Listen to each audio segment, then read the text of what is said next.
बिस्मिल्लाहिर्रहमानिर्रहीम। अस्सलाम वालेकुम नाज़रीन, कैसे हैं आप सब। अल्लाह पाक आपको ढेरों खुशियाँ दे, आमीन सुम्मा आमीन। आज मैं आपके लिए लाई हूँ ईद के लिए बहुत ही मज़ेदार और स्पेशल डिश। सेवियाँ तो आपने बहुत तरीके से खाई होंगी, आज पर मैं बहुत ही नए और यूनिक तरीके से बनाऊँगी। यकीनन आपको ये रेसिपी पसंद आएगी और खाने वाले सभी आपसे ज़रूर पूछेंगे ये आपने रेसिपी कैसे बनाई। तो इस रेसिपी को बनाना बहुत ही आसान है। इस रेसिपी के लिए ना तो हमें खोए की ज़रूरत है, ना ही कंडेंस मिल्क की, तो ना ही क्रीम की। तो इसको बहुत ही आसान तरीके से बनाएंगे। यहाँ पे मैंने 1 लीटर दूध ले लिया है और इसमें साथ ही एक छोटी कटोरी जो है मैंने चीनी की शामिल कर दी है। और यहाँ पे मैं दूध को गाढ़ा करने के लिए इसके अंदर कॉर्नफ्लावर शामिल कर रही हूँ। ये तकरीबन 2 टेबलस्पून आपने शामिल कर लेना है। और इसके साथ ही एक चीज़ और इसके अंदर जाएगी, ये ब्रेड की 2 स्लाइस है। ये दरमियानी वाली ब्रेड है, अगर आपके पास बड़ी वाली है तो आप 1 ही स्लाइस ही डालिएगा। यहाँ पे मैंने 2 ले लिए रफली, इनको हाथों से तोड़ के इसके अंदर डाल दिया। और साथ में इसके अंदर थोड़ा सा 1 कप दूध शामिल करके इसको ग्राइंड कर लेना है आपने। ये भी मैं इसी के अंदर शामिल करके यहाँ तमाम चीज़ों को मिक्स करूँगी यहाँ पे अच्छे तरीके से, ताकि जो कॉर्नफ्लावर हमने इसके अंदर शामिल किया हुआ है वो बहुत अच्छे तरीके से यहाँ पे मिक्स हो जाए।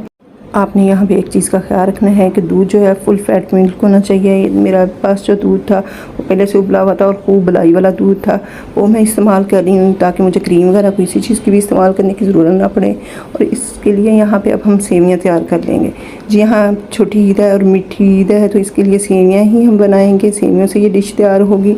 यहाँ पर मैंने 1 टेबलस्पून भर के देसी घी का ले लिया था और साथ में मेरे पास फ्योनिया थी, उसको मैंने हाथों से तोड़ के ना उसके अंदर ड्राई फ्रूट शामिल कर दिया और साथ ही इसके अंदर मैंने चीनी शामिल कर दी। चीनी को आपने ग्राइंड कर लेना है, उसका पाउडर बना लेना है, फिर शामिल करना है ताकि जो हमारी चीनी है वो अच्छे तरीके से घुल जाए। और आँच जो है यहाँ पे हम जो है चूल्हे की बहुत ही आहिस्ता रखेंगे, क्योंकि हमारी सेवियाँ जलनी नहीं चाहिए। तमाम जो ड्राई फ्रूट वगैरह शामिल किए हैं वो भी इसके साथ ही रोस्ट हो जाएंगे। और साथ ही मैंने इलायची का पाउडर शामिल कर दिया है। ये घर में मैंने 4-5 इलायचियाँ लेके इसको मोटा मोटा कूट के वो इसके अंदर शामिल कर दिया है। और साथ ही हम इसके साथ चमचा चलाते हुए हल्की आंच पे अपनी सेवियों को 3 से 4 मिनट के लिए भून लेंगे। यहाँ पे आंच आपने आहिस्ता ही रखनी है ताकि हमारी जो सेवियाँ हैं वो बिल्कुल भी ना जलें और हमारा जो ड्राई फ्रूट है वो भी अच्छे तरीके से रोस्ट हो जाए। ड्राई फ्रूट आप अपनी पसंद के हिसाब से डाल सकते हैं। यहाँ पर मैंने बादाम, खोपरा और किशमिश लिए है।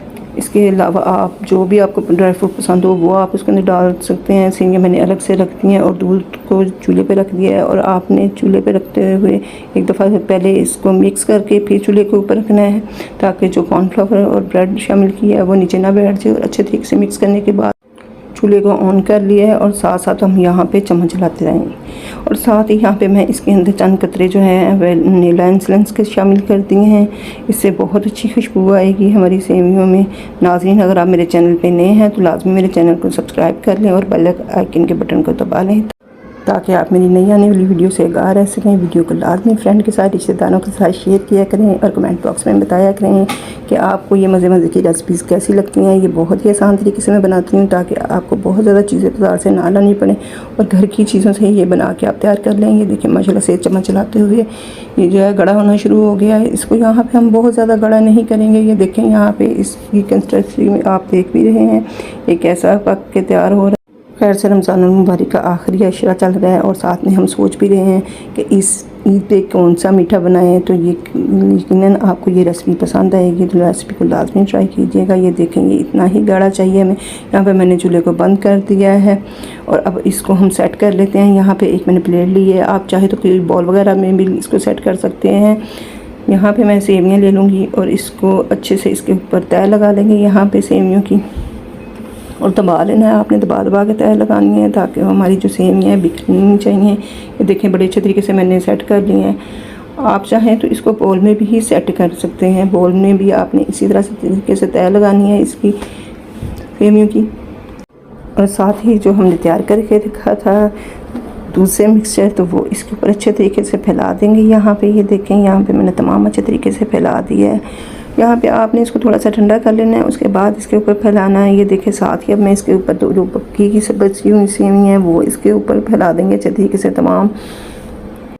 माशाल्लाह से देखिए बहुत ही कम चीज़ों से और बहुत ही ज़बरदस्त हमारी जो मीठी सेवइयाँ हैं बन के तैयार हो चुकी हैं। आपने इसको बनाने के बाद फ्रिज में तकरीबन 2 घंटे के लिए रख देना है ताकि ये अच्छे तरीके से ठंडा हो जाए। आप इस रेसिपी को रात में भी बना के चांद रात में रख सकते हैं ताकि आप सुबह ईद में ये मज़ेदार सी ठंडी मीठी सेवियाँ खाएं और मज़े से लुत्फ़ उठाएं।